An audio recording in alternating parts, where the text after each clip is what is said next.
Hello अस्सलाम वालेकुम, welcome to my YouTube channel. This is Maria Zahid. कैसे हैं आप लोग? आई होप बिल्कुल ठीक होंगे और मज़े में होंगे। फ्रेंड्स, लाइफ के अंदर काफ़ी सारी चीज़ें ऐसी होती हैं जो अनप्रेडिक्टेबल होती हैं, जो आपने कभी सोची नहीं होती हैं, लेकिन वो आपके साथ हो जाती हैं। कभी कभी तो कुछ चीज़ें बहुत अच्छी होती हैं जिनको एक्सेप्ट करना, डाइजेस्ट करना बहुत ईजी होता है, लेकिन लिटरली समटाइम्स कुछ चीज़ें ऐसी होती हैं जो कि आप सोचते हो यार ऐसा कैसे हो गया, मतलब मेरे तो प्लान में ये था ही नहीं। तो मैं तुम लोग को एक बात बताऊं, देखो ज़िंदगी के अंदर कुछ प्लान करना इज़ अ गुड थिंग, लेकिन इस चीज़ के ऊपर वो कर लेना कि यार कि अगर ये नहीं हुआ तो मेरी ज़िंदगी ख़त्म हो जाएगी, अगर ये नहीं हुआ तो मैं बर्बाद हो जाऊंगा, अगर ये नहीं हुआ तो मेरी ज़िंदगी में वो खुशी नहीं रहेगी, या जो मेरे टारगेट्स थे वो नहीं हुए पूरे, इस तरीके से मतलब कि अपने आप को डिमोटिवेट नहीं हमें करना चाहिए। मैं इस तरह की थी, टू बी ऑनेस्ट, मैं आपसे क्यों झूठ बोलूँ। मैं ऐसी थी कि हाँ यार हर चीज़ परफेक्ट होनी चाहिए। अगर कोई खाने की टेबल भी लग रही है तो वो इतनी परफेक्ट हो कि अगले के मुंह में सिर्फ निवाला डालना बाकी रह जाए, बाकी सारे काम आप खुद कर दो उनकी, यानी कि इस तरीके की थी। मेहमान नवाज़ी की एक एग्जांपल दे रही हूँ, इसका मतलब ये नहीं है कि अब जो मेरे घर मेहमान आते हैं मैं उनको ख्याल नहीं करती, मैं उनको उसी तरह ख्याल करती हूँ। लेकिन मेरा मकसद कहने का ये है कि समटाइम्स आप कुछ सोचते हो और कुछ हो जाता है। तो लाइफ में मेरे साथ भी एक ऐसी चीज़ हुई थी कि मुझे सालों लग गए उस चीज़ के अंदर से ना बाहर आने में, और अब जाके मेरे दिमाग ने इस चीज़ को कुछ अरसे से एक्सेप्ट किया है कि चलो भाई अब जो हो गया सो हो गया, let it go and let go with the flow वाली चीज़ ना। तो जब आपको लगे ना कि यार ये हो गया है, तो ऑफ कोर्स देखो, एक अगर आपकी कोई चीज़ एक प्लान में हो और आपको लगे आपको प्लान सक्सेसफुल हो गया, लेकिन एन बीच में आके कोई आपकी टांग तोड़ के चला जाए बीच में, तो फिर आप बोलते भाई यार ये क्या हो गया मेरे साथ, ये तो मैंने कभी सोचा ही नहीं था ऐसा होगा। तो यार लिटरली मैं आपको एक बात बताऊँ, इस चीज़ को हज़म करना, इस चीज़ से निकलना बहुत मुश्किल काम होता है, और उस फेज़ के अंदर फिर आप डिप्रेशन में चले जाते हो, टेंशन में चले जाते हो, आपको कुछ करने का दिल नहीं चाहता।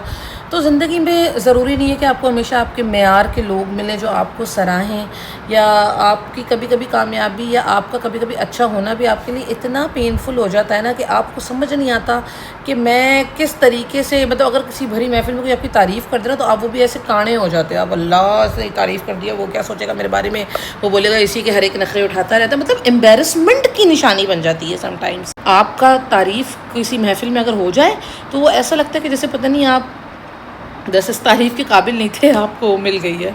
तो लाइफ के अंदर कुछ चेंजेस आते हैं, और जब चेंजेस आते हैं समटाइम्स वो बहुत बड़े चेंजेस होते हैं। समटाइम्स आपके ड्रीम्स जो होते हैं ना कम ट्रू होके फिर वो चीज़ें दोबारा से रीस्टार्ट करनी पड़ती हैं या करना पड़ता है, तो चलो कोई बात नहीं।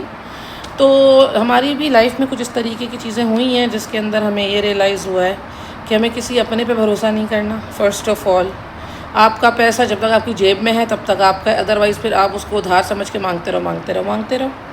पैसों के मामले में कभी किसी पे ट्रस्ट मत करना, नो मैटर वो आपके अपने हों, सगे हों, पराए हों, दोस्त हों या यार हों। अपने पैसे किसी और से लेना इतना मुश्किल काम है जैसे कि आटे में से नमक निकालना आजकल के दौर में। आपका भले एक कोई मामूली नुकसान हो या आपका बड़ा नुकसान हो, किसी को कोई परवाह नहीं है इस बात की। तो इसलिए अपना गम सिर्फ उनके साथ शेयर करो जो इस चीज़ का एहसास रखते हो, या जिनको लिटरली आपकी तकलीफ़ से तकलीफ़ हो और आपकी खुशी से खुशी हो, चाहे वो सिर्फ 2 ही लोग क्यों ना हो पूरी दुनिया में। लेकिन एक बात हमेशा याद रखना, किसी भी अपने पे भरोसा मत करना। ये जो रिश्ते होते हैं ना हमारे, भाई बहन अच्छे नसीब में तो अच्छे हैं, ठीक है, अदरवाइज़ ये चाचा फूफा खाला मम्मा मामा ताया ये वाली जो रिलेशनशिप्स हैं ना, इनके ऊपर आपको इतना, इन सब रिश्तों की बहुत रिस्पेक्ट करो, मगर ट्रस्ट मैं नहीं कहूँगी कि करो, टू बी वेरी ऑनेस्ट। क्योंकि इन द एंड हर इंसान ना पहले अपनी औलाद का ही भला चाहेगा। भरे कमारी में की तरह तो है नहीं कि उनको पहले दूसरों के बच्चे की फ़िक्र हो और फिर अपने बच्चों की। तो हम भी ऐसे ही डसे में कुछ लोगों से, लेकिन ये है कि बस अल्लाह पाक जो है सबके लिए आसानी फरमाए और सबका भला हो, सबकी खैर हो। लेकिन आपकी तकलीफ़, आपको चूना कोई भी लगा सकता है, आपको पागल कोई भी बना सकता है, आपको इमोशनल ब्लैकमेल कोई भी कर सकता है। तो आपने इमोशनल ब्लैकमेल नहीं होना लाइफ में। ऑलवेज़ रिमेंबर, अगर आपको कोई चीज़ लग रही है ना कि यार ये मेरे लिए नहीं है सही, तो अपनी तरीके से, तमीज़ से उस चीज़ को कहने के तरीका सीखो कि how you can deliver your point of view कि यार मुझे नहीं लग रहा कि ये चीज़ मेरे लिए बेहतर है, और अगर ये मेरे लिए बेहतर मुझे नहीं लग रही तो देखो, मैं सबसे ज़्यादा इंसान अपनी ज़ात से प्यार करता है। अगर किसी समंदर के अंदर आपको और आपकी किसी चाहने वाले को پھینک دیا جائے تو انسان سب سے پہلے اپنا ہی منہ باہر نکالنے کی کوشش کرے گا نا سانس لینے کے لیے، پھر دوسرے کو بچائے گا. تو آپ کہو کہ بھائی نہیں مجھے یہ چیز بہتر نہیں لگ رہی ہے، سو آئی تھنک اس کو ہم تھوڑا سا اس طرح کر لیتے ہیں، ٹھیک ہے.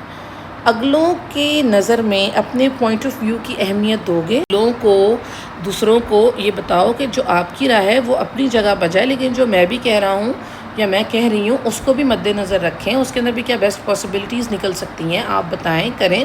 میں لائف میں یہ کرنا چاہتا ہوں یا میں لائف میں یہ کرنا چاہتی ہوں. ہماری جو جنریشن تھی نا ہماری والی، اس کے اندر پرابلم پتہ ہے کیا ہے، اس کے اندر ہمیں صرف یہ بتایا گیا تھا کہ آپ نے ڈاکٹر انجینئر بننا ہے تو ہی آپ کامیاب ہو، ادروائز اور زندگی میں آپ کچھ نہیں کر سکتے. اور ہم جیسے جو ہم لوگ ہیں ملینیلز ہیں، ہم لوگوں میں کتنے لوگ ہیں جو اب ڈفرینٹ کام کر رہے ہیں، مطلب کہ وہ کام ہی نہیں کر رہے جو کہ سوچا گیا تھا پیرنٹس کے تھرو کہ ہم اپنے بچوں کو یہ کرائیں گے تو وہ یہ بنیں گے تو یہ کریں گے، ٹھیک ہے نا. اور اب جو ہماری جنریشن ہے میں نے تو سوچنا ہی چھوڑ دیا. میں نے اس لیے سوچنا چھوڑ دیا بھائی کہ انہوں نے ساری زندگی ہمیں سوشل میڈیا کے تھرو کام کرتے ہوئے دیکھا ہے. آف کورس ان لوگوں کو پتہ ہی نہیں ہے آج کی جو جنریشن ہے، جیسے میرے بچے ہیں، he is like 10-11 years old boy, صحیح ہے. تو they are generation alpha, they are not Gen Zs. Gen Zs are like ابھی جو 24-25 سال والے بچے چل رہے ہیں یا 19-20 والے میں بھی. اینی ویز سو ان کے لیے پتہ ہے کیا ہے، ہمارے بچوں کو تو ابھی ہم بولیں نا تم نے یہ بننا ہے وہ بننا ہے، نہیں آپ نے یہ پریشر ڈالنا ہی نہیں ہے، کیونکہ ان کو وہی بننا ہے جو انہوں نے بننا ہے. تو آپ نے ان کو یہ فریڈم دینا ہے کہ وہ جو بھی کرنا چاہتے ہیں لائف میں وہ کریں، لیٹ دیم ڈو، ٹھیک ہے نا. آپ کو پتہ ہے آج کل جو جنزیز ہیں ان کے ساتھ پرابلم پتہ ہے کیا ہوئی ہے، ہر جنریشن جو ہوتی ہے نا دوسری جنریشن سے زیادہ اسمارٹ ہوتی ہے. یعنی کہ جو ہمارے پیرنٹس تھے وہ اپنے پیرنٹس سے زیادہ اسمارٹ تھے، ہم اپنے پیرنٹس سے زیادہ اسمارٹ ان اے سینس کہ ہمیں زیادہ ٹیکنالوجی کا پتہ ہے، ان چیزوں کا پتہ ہے. مطلب ہمارا ذرا ڈفرینٹ تھا، ہمارے پیرنٹس کا ڈفرینٹ تھا، ان کے پیرنٹس کا ڈفرینٹ ماحول تھا، ان کے پیرنٹس کا ڈفرینٹ ماحول تھا، ٹھیک ہے نا. تو ایکسپلور ہم نے چیزوں کو زیادہ کیا ہوا ہے، یا ہمارے سامنے چیزیں اویئرنیس ہمیں کچھ زیادہ آ گئی ہے بس because of social media and everything, you know. لیکن یہ ہے کہ جیسے اب آج کل کی جو جنریشن ہے نا اس کو پرابلم پتہ ہے کیا ہو رہی ہے کہ ان کی امیجنری پاور ہی ختم ہو گئی. ان کو پتہ ہی نہیں کہ امیجن کیسے کرنا ہے because of over exposure of everything, you know you just name it and have it. مطلب ہم رٹے لگا کے یا کتابوں میں لائبریریوں میں گھنٹوں لگا کے جو آنسرس ڈھونڈتے تھے وہ اے آئی دبا کے ڈھونڈ لیتے ہیں. سمجھ آئی، ہم نے بڑا محنت والا پڑھا ہوا ہے، ہم نے ہمارے پیرنٹس نے جو بھی وہ بہت محنت والا کام کیا ہوا ہے. اب ان لوگوں کو پتہ ہی نہیں ہے، ان لوگوں کی امیجنیشن پاور جو ہے نا بڑی ویک ہو گئی ہے. تو میں تو ابھی اپنے چھوٹے والا بیٹا میرا عبداللہ، میں سننے کو آپ کو پتہ ہے امیجنیشن کیا ہوتی ہے، کہتا نہیں ماما مجھے پتا امیجنیشن کیا ہوتی ہے. تو میں نے کہا imagination is like the way you think کہ یہ گھر چاکلیٹ کا بنا ہو، فریج آئس کریم کا بنا ہو. جیسے آپ جنت میں امیجن کرتے ہو، جب آپ کو بتا دیں جنت میں یہ ہوگا وہ تو آپ امیجن کرتے ہو نا، جنت میں دودھ کی نہریں ہوں گی، ٹھنڈے شربت ہوں گے، جنت میں باغ ہوں گے، تو ایک امیجنیشن آتی ہے نا. تو میں نے کہا کوشش کرو کہ اپنی چیزوں کو امیجن کرو. یہاں پہ آپ لوگ کچھ بھی لکھتے ہو وہ آ کے امیجنری پکچر تک اے آئی آپ کو دے دیتا ہے، گوگل پہ آ جاتی ہے. تو کچھ every thing is so easy for them so they can't even think اور امیجن اور تھنک اسپیشلی لائک اس کہ جس طریقے سے کریٹیوٹی آئے یا کچھ آئے. تو اس چیز کے اوپر ہم نے کوشش کرنی ہے کہ ہم اپنے جو ہے نا جنریشن کو تھوڑا سا موٹیویٹ کریں کہ وہ ان چیزوں کے اوپر بھی تھوڑا سا نظر ثانی کریں. ادروائز ہر دور جو ہے وہ یہ وقت یہ بھی گزر جائے گا، ہماری جگہ کل کوئی اور آ جائے گا، اور بس ہم لوگ تو شاید ویڈیوز میں قید رہ گئے، پرانے والے لوگ تو وہ نہ رہے. ہم نے تو پھر چلو 4 جھنڈے گاڑ لیے کہ کہیں ہمارا نام آ ہی جائے گا. So any ways I hope آج کی یہ ویڈیو آپ کو اچھی لگی ہو. اس کے اندر میسج جو میں نے دیا سب سے امپورٹنٹ، آپ نے کسی پہ ٹرسٹ نہیں کرنا. آپ کا پیسہ جب تک آپ کی جیب میں ہے آپ کا اپنا ہے، ٹھیک ہے نا. کسی اور سے محنت کروانا سے بہتر ہے خود ان چیزوں کے اوپر ایفرٹ کر کے دیکھو. مشورہ سب کا لو لیکن جو صحیح لگے وہ کرو. اپنے بچوں کو کوالٹی ٹائم دینے کی کوشش کرو، اور ان کو تھوڑا سا باؤنڈریز ضرور رکھنی ہے آپ نے، یہ بڑا امپورٹنٹ ہے. ان کی کوشش کرو کہ وہ کچھ امیجنری ان کی پاور اسٹرانگ ہو، ٹھیک ہے نا. تو بس یہی چھوٹا سا ایک میسج تھا، اور آئی ہوپ کہ آپ لوگوں کو آج کی ویڈیو پسند آئی ہوگی. اگر پسند آئی تو میرے چینل کو لائک کر دیجیے گا، شیئر اور سبسکرائب کر دیجیے گا. باتیں بڑی مزے کی کرتی ہوں میں بس، اور یہ میرے میاں کی کال آ گئی ہے تو بس اب انشاءاللہ آپ لوگوں سے پھر ملاقات ہوتی ہے. چلتا ہے، ٹیک کیئر، اللہ حافظ. اور اگر ویڈیو اچھی لگی ہے تو ایک کامنٹ ضرور کرنا. I am waiting for you all.